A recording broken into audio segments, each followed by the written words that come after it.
All right, welcome back to the Success Blueprint. We are here with our buddy Jacob. That's some excitement. I like it. There we go. Jacob was born and raised here in Idaho Falls. He got into real estate in 2017 and went as a solo agent from a team in 2020. Yeah, going November of 2019, rolling into 2020. So Jacob, good time to switch. Jake has It was 4 a good time to dogs switch. and is engaged to his wonderful fiance Jade. Yes, she's the best. Nice. How long 4 have you been dogs. together? I can't answer that. 6 years. 6 years. Nice. Can we cut that Cool. out? Though? And 4 dogs. Yeah. There you go. We've taken our time, and I know it's my fault, but we're there. We're getting married That's this good. year, November. It's fine. Yeah, Congrats. Yeah, be good. that is awesome. So Jake, when you got into real estate 2017, 2020 was an interesting year to go solo. 2020 was, yeah, because I coming in from 2017 on a team was great. Got to learn a lot. And then transitioning to solo in November and then COVID hitting was obviously a little different on that part. But I don't feel like it threw me off a ton. When I left the team that I was on, I was kind of ready to go out by my own and really motivated on that side. So I wasn't too worried about the COVID side of it by any means.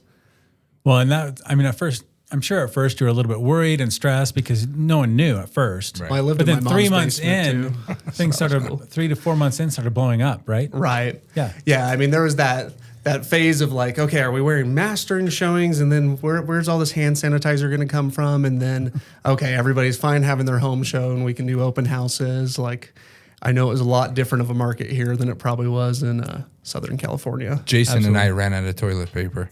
Did you guys? And so we Did you really? actually, we had a cleaning company that supplied, and they gave us this 2 pallets. Yeah, they gave us a ton. And so we had nothing else. So we printed it off.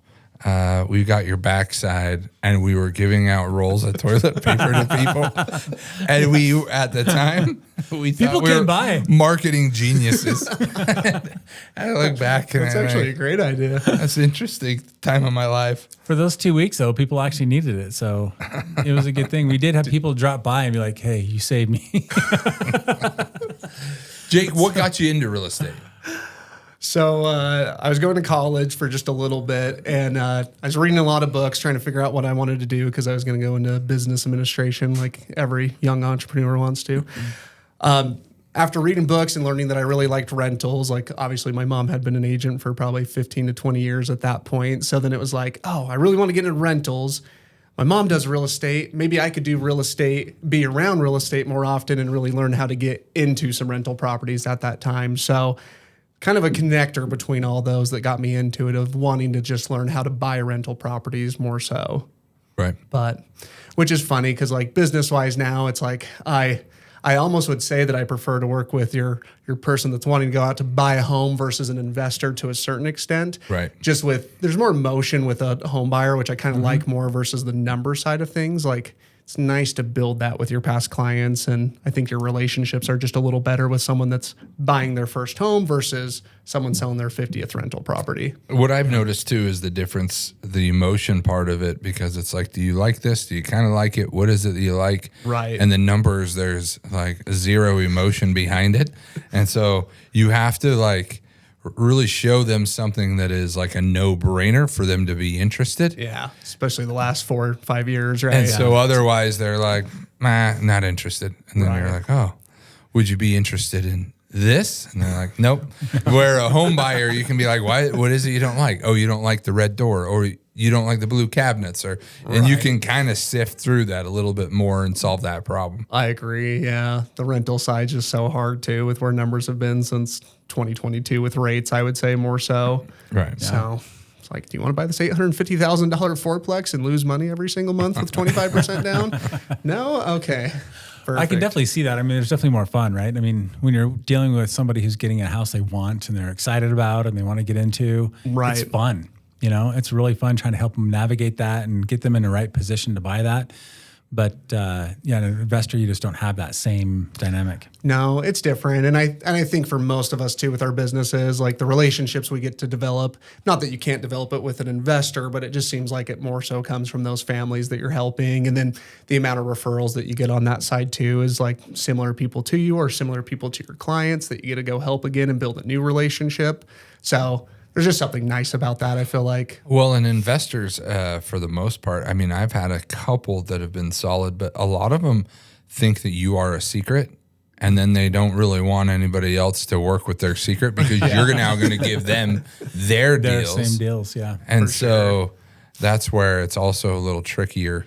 And so to bird dog the same person. Yeah. Well, and that's the other issue too, is it's like every agent that's focused highly on just investor side, like that investor's most likely not loyal to you as their one agent, right? Whoever's bringing them a deal is who they're going to work with in the end. Yep. And so like I had one client that was that way, which at least he let you know up front, right? Like whoever brings it to me, I'm going to use them to sell it if I ever sell it in the future. And at least it was straightforward like that. Cool. So that's one thing good though, is you know where they stand, most of them. They'll Right. tell you straight up what's going on and what's happening, which is good, which sometimes doesn't happen with buyers when they're buying them for themselves, right? Right. Sometimes you get a little bit different story than what is actually happening, but yeah, that's fun. So you started on the team, transitioned over right during COVID, of course. Other than COVID itself and having to deal with those types of things, what were the biggest, I guess, hurdles or things you learned in that? I think just holding a schedule and staying organized. Like, I mean, there's the nice part on the team aspect where you have like-minded individuals around you every single day. Like, okay, all these guys are prospecting. We're then doing this at this hour, team meetings and things like that. I feel like I'm a pretty disciplined person schedule-wise, though. So I think just making sure, like, okay, am I doing at least an hour of prospecting every day? Am I doing my 2 open houses every weekend? Am I following a schedule that's going to actually deliver results? The one thing I wish I would have thought about a little bit more too when I first started, just with being younger on that side. I'm 28 now. I'm going to be 29. I'm bald already and had back surgery. I'm cooked.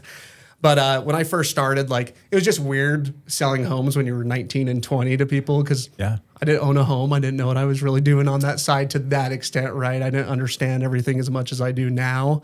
But getting that knowledge over time, I think, has been huge there too. Is just understanding the properties on that side. And then by the time I turned 28, like I've owned 3 properties now. So I really feel like I understand housing more so on that side. But building database too is what I was going to more dive into there. Okay. So when you were young, I mean, starting pretty young, I mean, a lot of people do. A lot of agents start young, but you starting at 19, you said? Yeah, I think I got licensed right at 19 and then turned 20 right when I started. So. So starting that young, what were your, just age-wise, what were your hurdles? I think just not having the understanding, like what's cloth wiring versus Romex? Oh, what's this sewer line made out of versus this sewer line? Like what's Orangeburg? Yeah. Like, who even knows what what's that a is, mortgage right? payment? What's an interest rate? I feel like when you're young, like when I first started, you'd see something on an inspection report and it kind of freaked me out too because I'm like, oh, this has got to be like $40,000 to go fix. But then once you start to learn and you get bids and you start to understand how much things really cost, it's like, oh, that's nothing to freak out about. Like that's going to cost $100 to go fix. It's not $1,000 repair. So I wish I would have been able to understand that stuff a lot sooner. But I think that also just comes with the time of being involved in real estate, right? Yeah.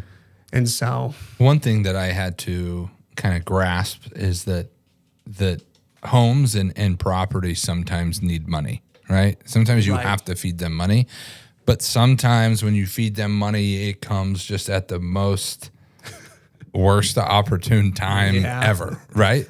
So sometimes you've got to feed it money and it's got to have that the plumbing fix or, you know, the main line out to the street or, you know, different things. Like it's going to require that. And anyway, sometimes we forget that and we think that homes are like never need money for maintenance. Right. But anyway, that's over time is what I've learned. And I'm like, hey, it's going to need it. And unfortunately, it's going to be at the worst time possible. Right. Like you buy that house with a water heater that's 10 years old. Like, I'm sorry, the second you close on that house, it's going out tomorrow. Like there's some law there that exists with real estate.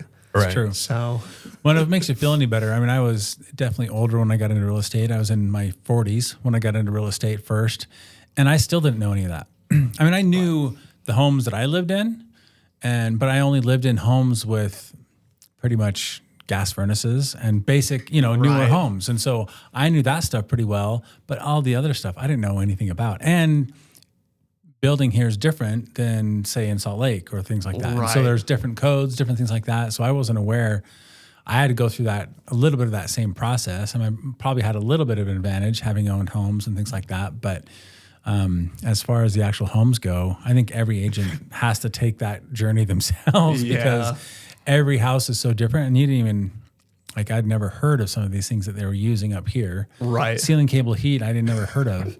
It's a great idea. I was in real estate like 6 months. I was like, ceiling cable heat, that makes zero sense to me. Some of the things I got in when I was 21, and when you're talking about this, it makes me think a lot of the stuff that you have to find out the hard way. So you list a house and it's cable heat, and then the seller's like, well, it's this and this and this, and you're like, oh, okay, and so that makes sense. And then you get down the road and you realize that what he was saying was actually wrong. Like, that's and not so a then, furnace. or a buyer comes in and they're like, oh, there's this and this and this. Well, that's going to cost this and this. And you're, oh, whoa, yeah, that's bad. And then you find out that that was actually wrong. And so like this knowledge that you gain when you're younger and you don't really have the common sense or you don't have that construction background. Right. It sometimes is hard and you're learning it from everybody's opinions. And then you have to, then you get older and you're like, it's not accurate. Now you just ask AI. That's true. No, you ask Just AI. take a picture of Chat GPT and send it over there. Yeah. And say, What's what is this? Yeah, it's the easiest way to do it. You know? It is. It's true. No, I mean, I still feel like for agents though, like as a community wise, that's probably one of the most important things though, is learning that stuff. Because I feel like it's such an easy way to freak out a buyer if you don't know what you're talking about. And like you said, if the buyer's like, that's probably going to be 10 grand. And you're like, yeah, it probably is. It's like a $500 fix. Yeah. You just got them all hyped up on it. So, And that's why, team and associating yourself with, good people and good friends and good agents, I think is a huge thing. So your experience going through that, what have you learned just as far as picking up the pace and increasing your business? What is some things that you've learned and things that way? yeah, so that's where I was going to dive into is like looking back at when I first started, I just didn't build a great system for past clients when I first started in real estate because it was just weird. I was helping people. You're like, oh, I just helped this nuclear engineer buy a house. Well, I don't freaking know what to talk about. I'm 20, okay? We're a little bit different, okay? Versus now it's like doing client events, sending birthday cards, dropping off home anniversary gifts has been probably the biggest driver in business because I just like last year, 80% of my business about was fear referral on that part. And so being able to build that side, I wish I could have started with that sooner because I'm like, man, I've had to miss out on a lot of transactions that could have come my way from referral if I would have been doing that back then. So, and I think I see a lot of agents lose out on that one. Like, even if you're a solo agent, like you can find a way to do a client event. Now, it may be awkward if you only have 5 clients at the time. You're probably not going to do one unless you want to take them to laser tag at blast off or phaser tag. Have you done that over there? Phaser tag. It's been a while. Yeah. The little balls. Yeah, those hurt. They do hurt. But I think building what your database follow-up system is going to be is probably the biggest thing to plan right away. Even if you're not thinking that far out, like you do have to think, hey, I'm probably going to be in this business for 20 to 30 years, right? Yeah. Right. Like, how am I going to stay in contact with everybody over that time frame? Yeah. So, And that's what's funny is everybody thinks that they can do it.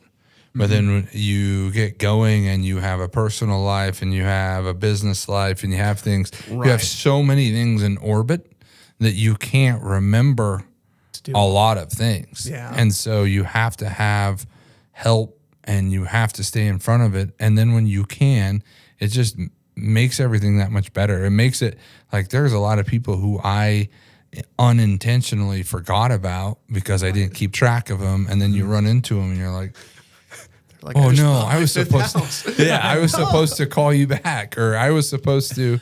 And anyway, it's just organization and things to help you be organized. And I think having a team, if you're not somebody that knows that you can have those types of disciplines, then having a team that is going to help you implement those systems is huge, right? Because if you can't manage birthday cards, home anniversary stuff, sending out a text every time a client's birthday comes up. Like, I know that stuff sounds little, but it really does develop relationships over time. Right. Yeah. And if you're somebody that knows like, hey, I'm not a systems person, then having a team or some structure around you is going to be huge on that side. And a lot of people think that the systems make it disingenuous. But that's the point, is sometimes you just need the reminder. Like I would wish everybody happy birthday if I knew it was their birthday. Right. Sometimes I need, somebody to help me and say, hey, remember, don't forget this. This is important. Right. Like I redesign a birthday card I send out every year, and then I'm making it so they could take it to like pick me up, for example, to get a free drink the day of their birthday if they just take the postcard that I send to them. But like I redesign that every year, but then I have all their birthdays on my calendar. So like when I do my morning briefing, right, like that's the first thing I'm looking at. And I just tell myself like, hey, I'm going to prospect today. Sending birthday text, that sounds way better than cold calling people. Like I'd rather call somebody and tell them happy birthday all day long. So, for sure. And that's awesome. And again, like I don't think the system makes it not genuine, right? Like again, we're human. You're not going to remember everybody's birthday on that side. I think I forget mine sometimes there too. But just the act of doing it, I think, is what's important. Like Jason and I share that too. There's enough good reasons to share good news and to share that it makes it a lot better than just to cold call or have the mundane calls that just drain you. Yeah. But when you can call and just say, hey, it looks like you guys got a new puppy. It looks like you guys had, it looks like you guys are really busy in baseball. How's that going? I just wanted. Well, and just dropping by, like I'll do specific gifts for like a 1-year home anniversary versus a 5-year home anniversary. Right. But in between, like if I'm in the area, I'll just go grab some crumble cookies or a cookie place and just drop by with something or a gift card, right? But I mean, you're already out and about. That's all we do, right? So if you're in the area and you can stop by for 10 minutes, I think that's going to do more for you and your business than going and trying to do a bunch of cold calls, for example. Not that you can't build a business that way. Well, people know when you're genuine too. So, and you like somebody and you're really genuine about it. And even so, showing homes quite a bit. I used to always, if I was in the neighborhood and I drive by somebody's house and I was like, oh man, I wonder how they're doing. I just shoot them a quick text or whatever. Right. And even things like that, people appreciate just because you remembered them. Right. And so many times you remember and you don't do anything, and then they don't know, and then you're not building anything. And so when you're thinking about it and remembering them, you might as well just do something that just takes a few minutes to get done.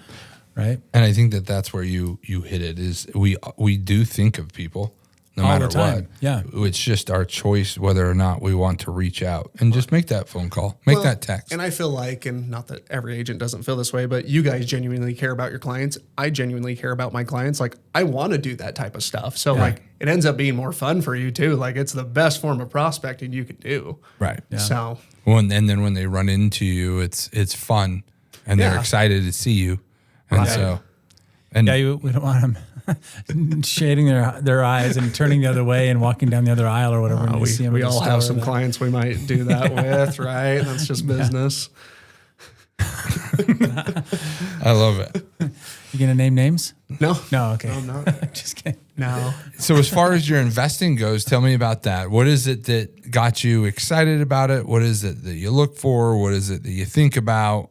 I think just reading got me the most excited about it. I think it was probably Rich Dad, Poor Dad that really got me going on that side of like, I mean, it sounds more simple when you read the book and you're like, oh, I just got to buy this until I'm making $5,000 a month. And then, man, I'm out of here. But I think just being able to start with that, obviously from an easy concept book like that, you then start to learn all the more, I would say, advanced things that you can do, like a cost segregation study and all that type of stuff on real estate. But I feel like you have to pick an asset class that you truly enjoy, right? Not that you shouldn't have diversification with stocks or something else, but I just really love real estate, and I'm sure you guys are the same way on that part, is there's just something about real estate that's so much fun. So, and when I got into it, so my first property I bought was a fourplex because I wanted a house hack, right? So that was my first focus, was like, oh man, if I could buy this, live here for free, and even if I just lived here for free, I didn't need to make anything. As long as I could live in the building for free, I was set. And so I think on my first one, I was living there for free, making $600 a month while living there. Sometimes I'm like, Jade, I think we should go back to the fourplex. It's just we have 4 dogs now and a cat. So what I like, and just from you and I talking over the years, is that you really do live it and you think about it. And a lot of times people are questioning like, well, how would I get a down payment? And what do you do? And how do you afford this? And I'm like, if you think and obsess about it, and that's what you're looking for. And it's like, I mean, you're looking to service your clients and be a great real estate agent. But then there's that part of your brain that's like, I got to buy something. I got to find something. What's going to make a lot of sense? Right. And you just look at everything as if the fact of, would you buy that? Would you invest? Would you buy that or would you invest? And anyway, you and I talking about that over the years has been pretty fun. I think that's the difference between those who are investors and those who are, want to be investors. Right. Well, and with you always hear other people's money, right? When you're reading all these books when you're a kid and you're like, how do I get this money? How do these things come up? I'm doing a flip with Eric right now, Eric Shippen. And it was funny, the way we ended up structuring it, Eric and I had to come in with I think $1,250 each, right? For this deal. That the hopeful outcome is him and I will each walk away with 20 grand on a deal that we didn't have to bring any money to other than the $1,250. Right. So even if you don't have the capital, but you could find the project and bring it to somebody that would partner with you. Even if you got a founder's fee or whole sold them your deal, right, to get into it, you can find a way to make the money as long as you find a good enough deal, right, more than anything. And I think that's just really what separates is there's a lot of people who don't, Eric calls me every once in a while with those two, and there's people that call that are looking and hunting and searching for them. And then there's those that are like, man, how do you find them? And they're just not even looking for them. Right. Yeah. Mold is gold. That's how you find them sometime. You guys should see this house. There's so much mold. Started in the basement, got all the way up into the ceiling upstairs. The fans are drooping. It was bad. That's really bad. Yeah. Hopefully you get it for the right price, though. I hope so. We'll see. So do you spend time, so you mentioned you've been pretty disciplined on your time. So is that something, you said you spend time obviously prospecting and sending the birthdays and things like that. Right. Is there a specific amount of time that you spend every week on looking for homes? Or looking for deals for you? I feel like just as you're looking for stuff for clients, I feel like a lot of the time that's when I'm browsing through MLS deals to that extent. Okay. I feel, when we're out kind of looking at homes too, I don't know if you guys are the same way, but every time I see a house, then I'm like, man, what are they doing with this? I'll always write down that address, do a title search, and then add it into my CRM. And I'll either start marketing to that person on the off chance. There's a house right now that I think is either abandoned because there's all this stuff on the front porch. It's in the same neighborhood as us. Okay. Not seen anybody leave this property, right? So I'm thinking, is this going to be an estate sale, or is this guy just kind of more of a hermit and going to need a situation to eventually get out? And I feel like just adding those types of deals to your pipeline too, because MLS stuff's obviously a lot harder, I feel like, to pencil out. But as you just find stuff, just approaching or calling the person, you might get yelled at a few times, but there's nothing wrong with that. So... It happens. Most people are I think most people understand, right? I think so. Don't get me wrong. You're going to have people that are depending on how you approach it. Yeah, for sure. If you can find the solution that helps somebody that's like, hey, I'm going to lose my home or I'm going to have to claim bankruptcy and have that on my record, but you could get them out of it, then a great situation to be. I do think for us, we have to draw that line though. We see wholesalers all the time that I think are just scamming older people out of their properties of, hey, I'll pay $150 for that. I can just turn and burn on it tomorrow for $300,000. Yeah. So I do think there's that gap that you got to have the good faith in there that you say, Jacob, your house is worth this. If you don't want that, right, I'll buy it for this. Yeah, and I think as long as you're disclosing, hey, if we listed it tomorrow, we could get you this, but I could buy it today for this price cash. What would you like to do in that situation? So I have this house in Rigby, and I was trying to drum up some business, and this was a long time ago, so these numbers are gonna sound crazy. And it was on Craigslist, so that also dates it a little bit. Who's Craig? And I call and I say, hey, I have some people interested in this home. At the time, it was a 2-bedroom, 1-bath home for $60,000. What year is it built? Was that like back in 85? And so it's like I told you, this was like 10 years ago, maybe. That's it. And 10, 12, and it's old people year, so it's probably 15. And so I go and meet with this lady, and I walk through it, and she says, do you want to buy it? And I said, I do, but I don't know if I want to pay what you want, but if I was to list it and sell it for you, I think I could get 80 grand. She looks at me, she's like, I told you, I don't want to use a real estate agent. I just want to sell it. Do you want to buy it or not? Right. I was like, I'll buy it for 50.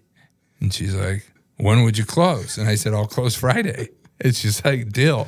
But I was telling her, I was like, really, I could do it at 80. And then I had to go figure out where I was going to get that 50 grand. Right. But I mean,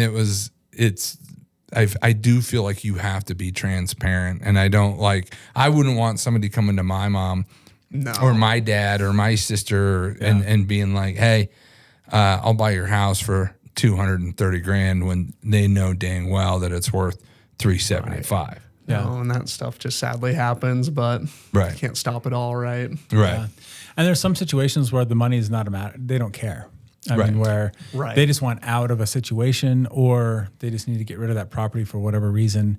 And so the money, whether it's 50 grand more, 60 grand more, it's not going to change the situation enough to where they care. And so I was surprised there are situations like that where people, they get into and they're just like, no, we just got to be done. Right. And we got to move on. I mean, it really does amaze you on the situations, because do you guys still as a team offer like, hey, we'll buy you just a cash offer solution? Same thing? It would depend, but we don't really push that or market it. You guys obviously could, though, if you wanted to. But I remember when I was still on the team and I had my first one that was that way, that it was this immaculate home out in Fairway Estates, like great condition. And we definitely could have got them more on the market, but they were just like, no, we don't want to list it. We just want it off the market. We want to be done. We're willing to sell it for 80 grand less and be done with it. And it's like, but you could get that 80 grand. I was like, are you sure you don't want to list this? Yeah. I'm like, we really could make you the more money. But for some people, they are that way. Like, I wish I was that way. I wish money didn't matter. But when we did that a lot, we'd actually have them sign something that just said, hey, if we were going to sell it on market, our opinion is that we could get this. Right. And then this is what it would be, if we had to make some price drops or whatever. And then this is what we're offering. And just so that they so that we're like, you understand you could get more money out of this. We're not trying to I think you have to do that if you're going to offer the cash offers, especially as an agent, right? Now, if you're just a wholesaler, it's like, you don't have to follow anything. Where do you find your deals for your investors, or where do you find them for yourself? A lot of cold calling, I feel like. So like when I wanted to buy my fourplex, I knew kind of the areas I wanted to be for a fourplex. So I just pulled the names and started calling through until I finally found someone that he was self-managing and just was done with it at that point and said, hey, I'll sell it to you for that price. That was the start of 2021 before prices really started to take off on that part too. So we just looked at a comp that sold within the last year and I think added like 50 grand to that and just called it good. So that's awesome. And I think there's a lot of ways. I mean, trying to find deals that direction and maybe getting some seller finance would be great. I think the deal flow is the hard part, but there's stuff out there, right?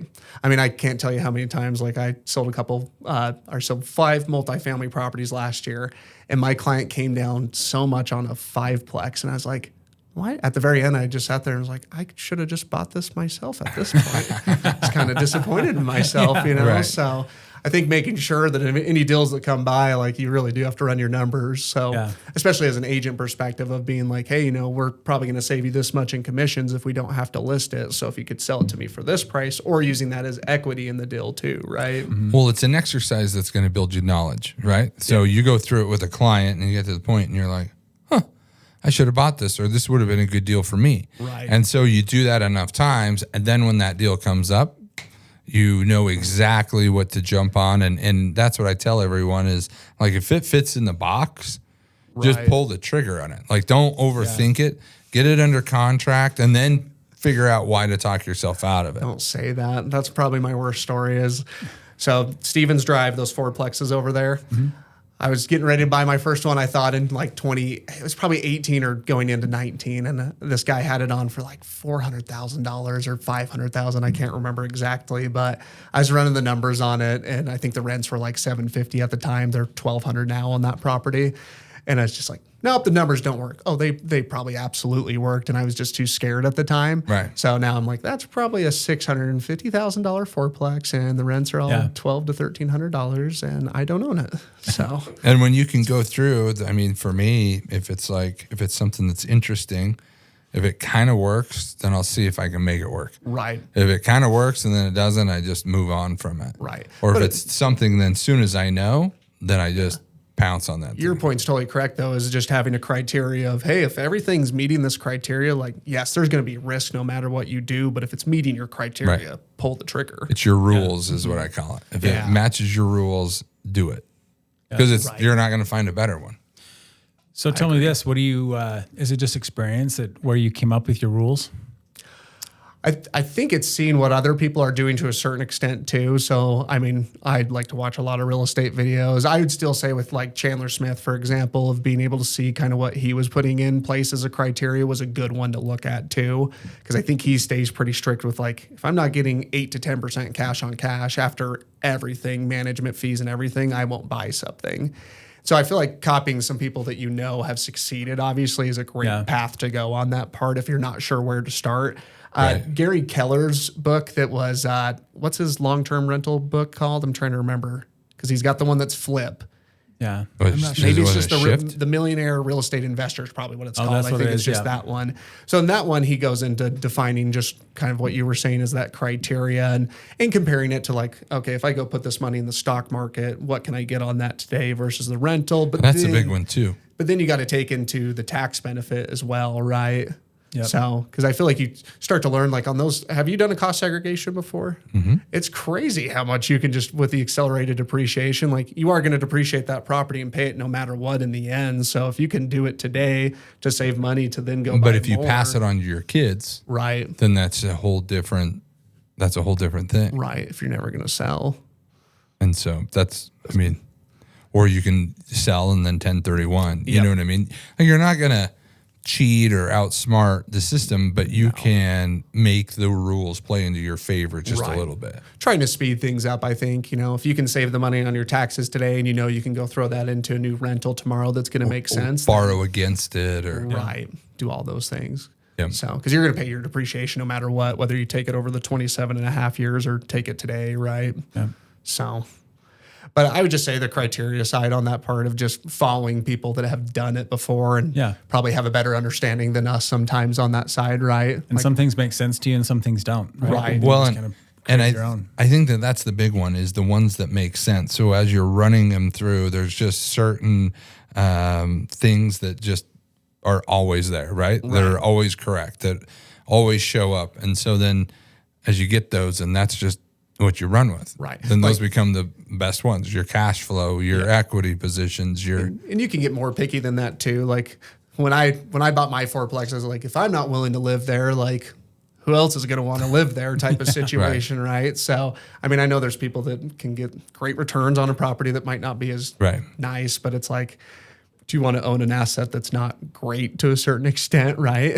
We all want to be great people. Don't you want your assets to be great too? Well, and that's what I was thinking. I'm not going to buy anything that my wife can't go there at 7:30 at night and collect rent. Right? Because she was our property manager at the time. You were making her collect rent? It wasn't me. It was her. She'd go in strapped and ready. No, she never had anything that she would have to do that. But that's what it was. Like she was our property manager, and that's what she did for work. And so now, I mean, she's aged a little bit since then, and you're not making her knock doors anymore for her. No. Did you always tell her to knock and then step aside? That's one of those rules, right? It was BYU Idaho kids. Oh. So hey, that was Rick's probably back then. No, it wasn't. No, it was BYUI. Okay, sorry. Yeah, you're good up there. You don't have anything to worry about. No, little safer neighborhood. That works. So Jake, what would you say? You've done this almost a decade. What does the next decade look for you? Like, what's some of your goals, or what's some of the things that you would like to see yourself 10 years from now? I think mentally, I kind of want to build a smaller team around me, not in the sense of like what you guys are doing, but just mainly off of probably admin, maybe a showing assistant one day on that part. The other thing I've thought of is if I could have an admin that might be open to being, well, obviously licensed, that could go show homes too. Maybe I could have that on board instead of bringing on a full-time one. I know it's going to look different depending on when I have kids too. Like I think we'll have kids pretty quickly, so I can't guarantee anything on that side by any means. Do you have an announcement to make? Yeah, probably August of next year. Oh, there you go. Oh, Okay. there you go. It's 9 months from November. Should be close. Sorry, Jason. But I just want to get to the point where I can consistently have most of my business always being referral on that side. Like, Yeah. I don't like to look at it necessarily as a transaction goal versus like, man, I'd love to continue to be able to help get up to the point where I'm helping 60 to 80 families a year just by myself, or at least with a small team around me on that side. Sure. And my mind could always change. Maybe it ends up being want to bring on another agent that can help me execute that better than I could just by myself. But I think getting to the point where I know that I have the systems in place to continue to have that type of a business with not necessarily the least amount of effort possible, but more of what we were talking about of like genuinely wanting to engage with those relationships versus being like, man, I've been in the business 20 years. Am I going to be cold calling 4,000 people a year? I want my business to be something I genuinely enjoy doing. Not that I'm fine to go make cold calls, but I would rather just talk to people that I actually know and have a relationship with at that point. So in these last 10 years, what's the biggest thing you've learned? That database system. So in 2022, I made a really big commitment to myself to say like, hey, I need to make sure I have something in place for past clients. Like after somebody closes on a home, what happens? Because I think too many of us get to that point and then we don't engage with those people, and 5 years flies by, right, in this business. So making sure you have that system in place to continue to engage with your clients is something I should have been implementing right away, right? But when I was that young, I just didn't think about it that way. So every time I talk to a newer agent that's getting in the business, that's the first thing I tell them is like, what are you going to do with your past clients? How are you going to continue to follow up with these people? And for a new agent, I mean, that can obviously be your sphere too. Like, guess what? You could, if your friend doesn't have an agent they're going to use and you know they own a home, well, adopt them and find out when their home anniversary would be. Start bringing them a gift every year on their home anniversary. Like it's easy enough to do. Set up their birthday. Make sure you're just talking to people. And I just wish I could have done that sooner, because my business after 2022, I can just see how fast it exploded right after implementing that stuff. Well, I love it because, I mean, that's what we work really hard is our clients. We never want them to feel like a transaction. Exactly. No one wants to feel like a transaction. No. And that's what I tell the agents on our team. I'm like, just be freaking creative, right? So like if they're an orphan client from somebody else, just go and say, Jake, I don't know when you bought your home, but this is the day I got my real estate license. I'm going to show up every single year, this date, and I'm going to be, your new guy. And you laugh and I laugh, but then next year I show up and shows up at my house. Oh. And then pretty soon you're just adopted. Right. I mean, really, it is that way. And just be creative and be fun. And people just don't want to feel like a transaction. And that's all you have to do. And that's what we work really hard on. We're not always the best and we don't always succeed. But that's, I would say, our main priority is give good service and don't make anybody feel like a transaction. Well, and to your point, like, so I had a client that they sold their house. They bought that before I met them. They were already under contract on a new build. Well, I know the builder's never going to do anything for them. Like, they don't care. They sold the house, they're gone, right? So for me, I was like, well, these are somebody I like, just sold their house, want to continue to have that relationship. So I adopted their home anniversary date. I'm bringing her a home anniversary gift, I think, next week. And I'm just going to establish that. Like, I already obviously helped her as a client, but I want to show them that, hey, Jacob's going to be here for the long term. Like, our builder didn't bring us a gift at our 1-year home anniversary. Like, he doesn't care. He's long gone. But hey, this agent that didn't necessarily help us on this is here to talk with us about it. So Jason and I, we do pop buys. And it started that I used to buy leads. And then I thought, if I could stop by somebody's house and give them a cool shirt or a hat and just tell them I appreciate their support and being a good person and being that, what they mean to me, showing some gratitude, I can do dozens of them in a month for as much as what I'm paying and praying that this lead comes in. So this is my favorite. I thought when you said pop buys, you were going to say drive bys. I thought that was different. Just kidding. Sorry. You're scaring me a little bit there. I was talking to somebody about this because it is so funny with our businesses, especially where we've all been in it for a while, is it's like, man, we'll put all our time and effort into trying to get this one lead gen model, like if Facebook ads, let's use that for example. We would rather somehow try to find a way to get all these leads from that versus just working the easiest ones you have possible. Like, It's what, true. you're going to go dump 10 grand in to try to get 5 deals a year from Facebook. I'd rather spend that 10 grand on my past clients with client events and do a bunch of stuff from 100%. them. And I guarantee you I will get more from this side than that side. 100%. But it's like, Absolutely. you'll have that 80% of your business, but you're so focused on the 20% sometimes. And the reason why is it seems like people like the low-hanging fruit. Yeah. Is you do it and there's a few, but the low-hanging fruit really is the relationships, being able to walk in the store or have a client appreciation event. It is. And people who love you and you love them, therefore there's a lot more business than just the Well, random and those Zillow purchase guy. leads are just transactional too. Yeah. So they're not following up with us much. They just keep paying to get those leads and keep going. Right. And a lot of them sell a lot of business every For year, sure. but it's not. I mean, it's not. But the sustainable. clients never like it Yeah.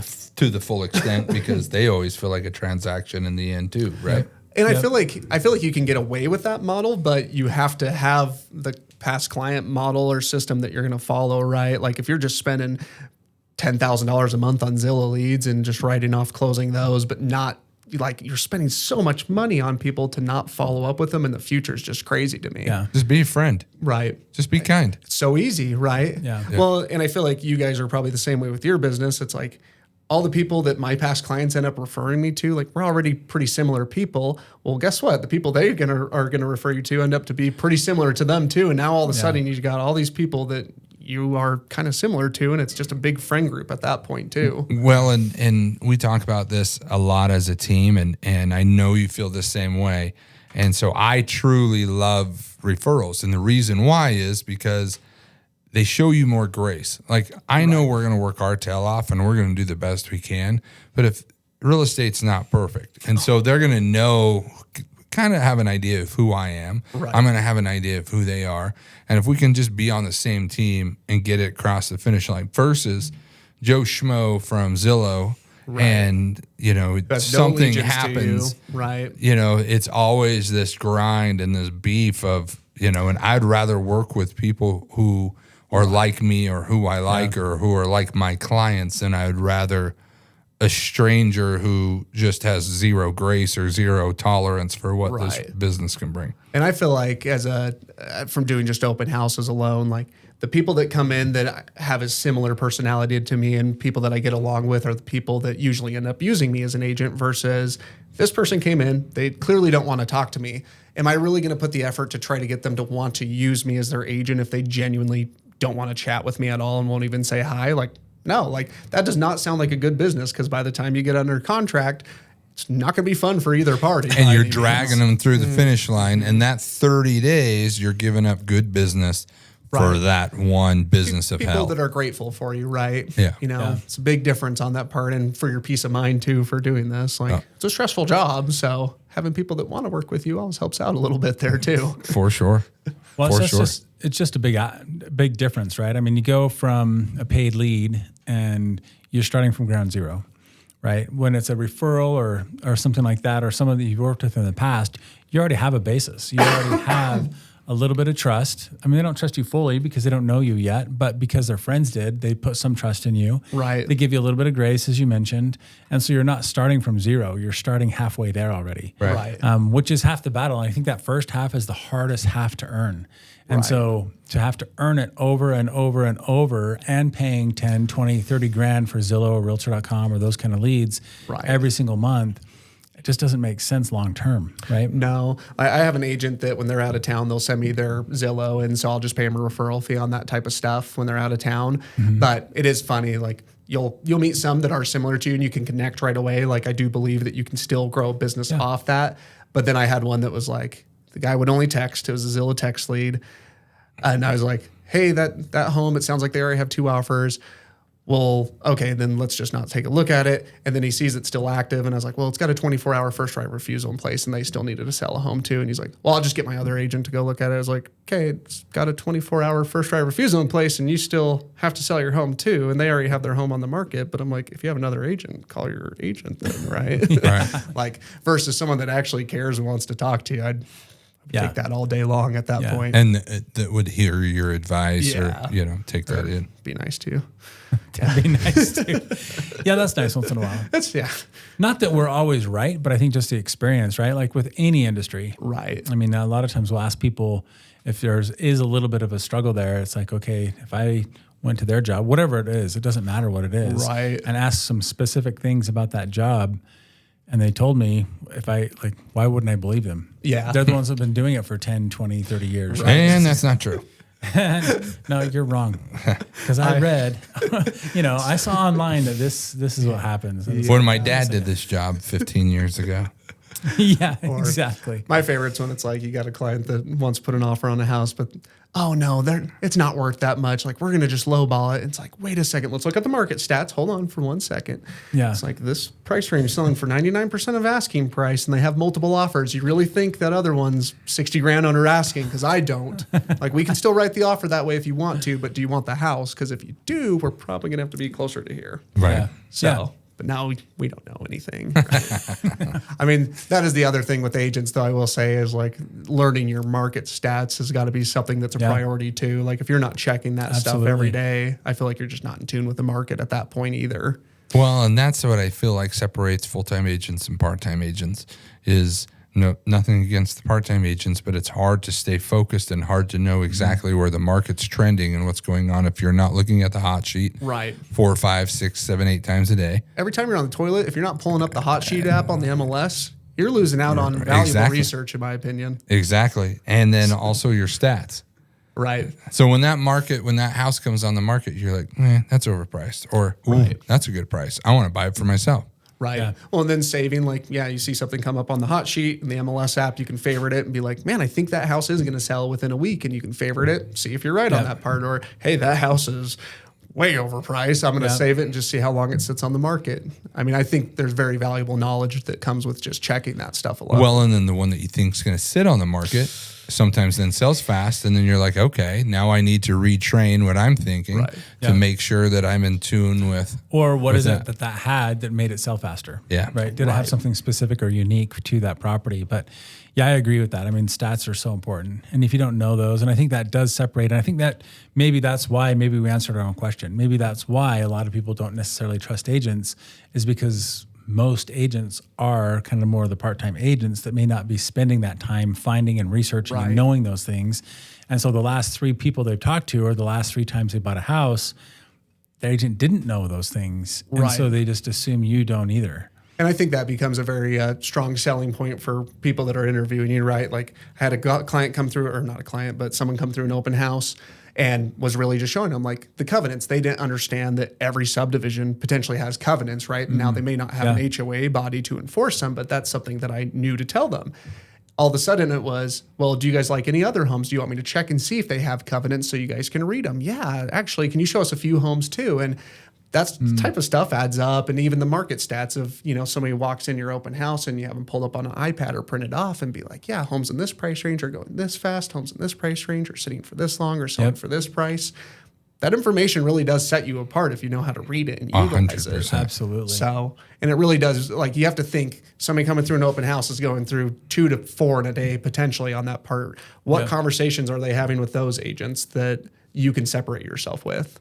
And the older the client is, most likely, the more savvy or the more curious they are to know what those market stats are. Right. And so then when you can sit down and show them, they're more appreciative and they can see how that they could use that information to make their decision. Right. Especially if they're an engineer.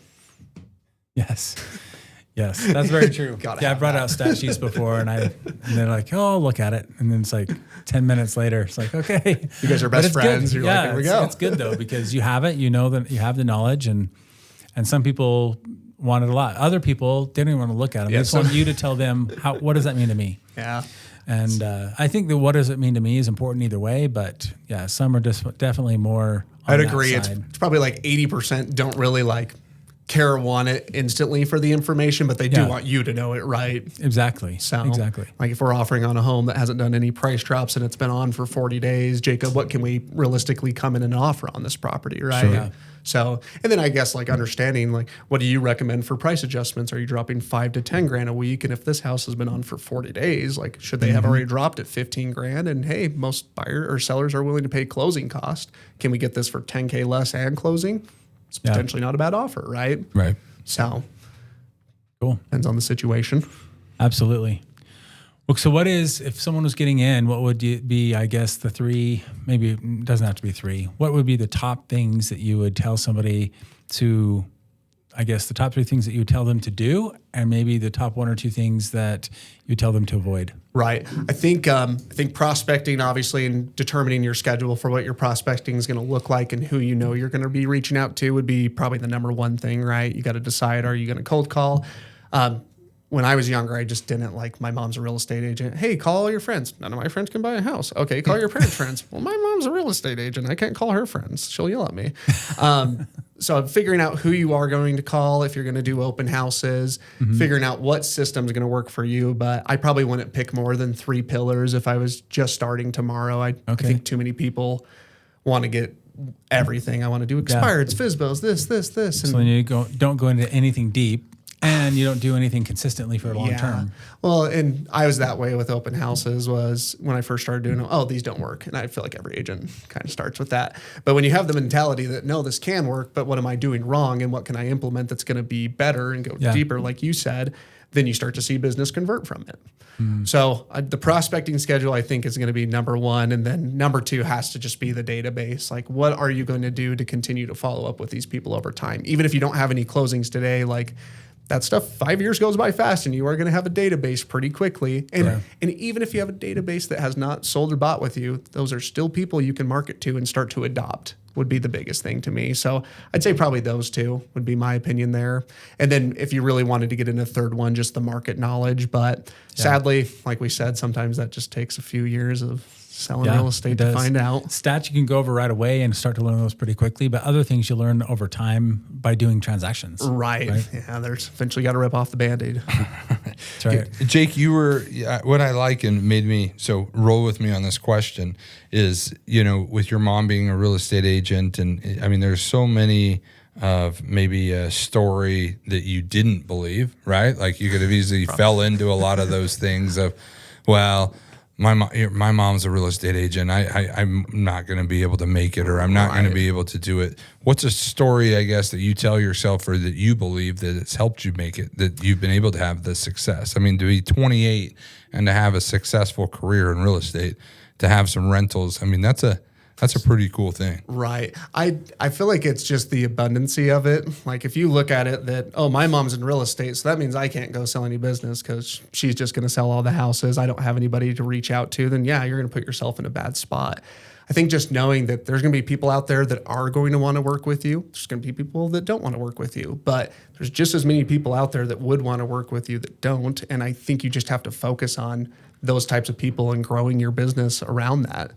Because I easily could have sat there and said, this isn't going to work. But when I first got in, I said, okay, I'm going to just start making cold calls and growing my database. And so I think I made like 3,500 cold calls in the first 2 months. Talked to Johnny Cash one time. But I just think you have to believe in yourself on that part more than anything else. Like you can do it, but you do have to set the schedule to be able to accomplish those goals. So to believe in yourself and and have that optimism and that positivity, is that something that you've always have had, or is that something that you've had to adapt? And if you've had it, does it go away and you build that? I think you're going to struggle with it every single day. So like we all do, right? Like I look at how repeatable my business is now and more predictable, and I feel more comfortable that, okay, I don't have to worry. I'm going to be able to make my mortgage payments and do all this type of stuff. But I mean, there's days where you're sitting there, like after my back surgery, for example, I wasn't prospecting a ton. I probably could have been making more calls, to be honest. So it's not a great excuse. You might have been a little high the first few days. So. It would have been really fun phone calls. But there was kind of a moment from that, was at the end of 2024 and then going into next year, like, man, my business looked really grim at that time. Like, where is my next deal going to come from? I've got mortgage payments to make. And so it was scary at that time, but I knew I could produce. And so I think in February, I was able to really get out and start doing more open houses again. I was still implementing all my stuff with my past clients on that side still. So I was staying on top of that. And then my business just started to churn, right? And I think when you are relying on past client stuff, like there's weeks when I'm like, man, nothing's coming up. And then the next week, 3 listings will reach out to you and you're like, I just had 3 listing appointments from past clients that I had no idea about a week ago. Yeah. And so I think having the faith in yourself and just trusting in your systems over time will pay off on that part. But no, I think you're going to struggle every day with your confidence on that side. But you just have to remind yourself that, hey, if I do my prospecting and I'm talking to my clients and I work on the things that help grow my business, I am going to get the results. I may not know exactly when the results are going to show up, but I know as long as I'm doing the activities, the results will eventually be there. Oh, good. Well, I was just going to say, I feel like that, and I've told my wife, I feel like I show up unemployed to the office every day at 9, and my job is to find a job by the end of the day. There you go. I like that. Right? Well, and I like the thought of doing those things without worrying about the end, right? I mean, it's going to happen. Right. You know it's going to happen. If you're doing the right things every day, you know what's going to happen. But I think so many agents, they do the right things for not long enough. Right. And then they quit before they actually start seeing results. And I think that's pretty common in our industry. I think so. And I feel like it's not that you can't grow business from social media and things like that. Like, I do think that's a good pillar to have over time. Right. But if I was starting as a new agent, like, I just don't think that would be my sole focus. Because I do think you can go off on the wrong course of action for a certain amount of time and be like, well, I've been posting on Instagram every day and nobody's calling or texting me to buy a house or to sell their house. And so I do think you have to make sure it's an activity that you know you can produce from within 90 days, right? Yeah. You know, not that you can't from social media, but if I was a new agent, I think you could go get leads from an open house a lot faster than you are going to from social media. So, Well, Jake, our time has come. Our time has come. Would you leave us with just advice for somebody if they were thinking of getting into the real estate business, of what you believe that it takes? I mean, we've kind of dialed it, so maybe just precise that up a little bit. And then if we have a lot of new agents on our team that we use you as an example, as a good example, by the way. And so maybe just advice and encouragement, for them. So starting off just with, if you're just about to get in the business first. Yeah. If you're just getting in the business, you're going to have that discussion with yourself of, are you somebody that can follow a schedule? If you're not somebody that can follow your own system and schedule, I do think you're better to go the direction of a team off the bat to be able to have somebody that can help provide those systems for you and really get you rolling in the business. And maybe if you can't follow your own systems, then the team ends up being something that's perfect for you long term, right? Like if you know you're going to drop the ball on that stuff, but the team's going to fill those gaps for you, then I think the team's the right direction to go. And then for your agents that are already on your team, it's been a little bit since I've been on a team, guys, so give me a little bit of a break here. But it's great to get team leads, but realistically, too, you have to have that focus that you can't only rely on the team necessarily. You have to do the prospecting that you know is going to provide the results. So, again, I know everybody hates to go do the open houses on a Saturday, but you can get the results from them. You could go sell 10 homes this year from just open houses alone easily enough on that part. So I do think you have to be able to still provide your own results. But the other thing that I got into my head probably about when I was on a team was, I'm on a team, these aren't my people to a certain extent, right? Is how it almost felt. I don't think you guys come off with that feeling, but again, your agents, there's no reason they can't be building those relationships with people that may no longer be here or that just have not had somebody reaching out to them frequently enough on that part. So if you get in your mind and you're just going to self-sabotage, it's just not a great way to go. I call it the difference between a shark and a goldfish. A goldfish usually is the person on a team that they come sprinkle some leads and they come up to the bowl and they're happy and they swim around, but we want agents like what you've done. You were on a team, you did get those leads, but you were also a shark. Right. You went out, you figured out how to kill, you figured out what it was, you figured out how to be your own person and put your own style into it. And that's what Jason and I really work hard to try to get, our team to be a shark. Right. Well, and that's the nice part with them being a shark, though, is that then those people that they are out and finding, like they're going to get added into your guys' database, and you guys are going to help with the client events. Right. But I just think when I was on the team, I probably slept on that a little too much of being great about making sure I was inviting people to those client events and things like that versus just letting you guys post social media stuff. Like you have to be calling your people and genuinely care about it. That's the benefit of it. Or don't do it. Right. Like if you don't care about your people in this business, I've got bad news for you. You probably just shouldn't be in real estate at that point. Well, we always say the client appreciation events, the benefit is connecting and talking to those people again. That's what's fun about it, right? Is being able to catch up with them and talk to them again. I mean, the fact that they get to go do something for a little bit for free or something like that isn't that big of a deal. It's more just connecting. Right. But it is, and like you just never know what that conversation is going to be after somebody comes to a client event. Like we did the sled hill, didn't do this year. There's no snow. But even from the sled hill stuff, like I can't tell you where the business came from that, but I guarantee you that generated me business over the long term. Sure. Like, sure, it's hard in the moment to see where that's going to come from, but it is helping. Yeah, absolutely. So love it. Awesome. Well, thanks again so much. Thanks for always being a friend, being a supporter. Appreciate you guys having me here. So thanks for inviting me on the pod. This is sick. Appreciate it. Thank you.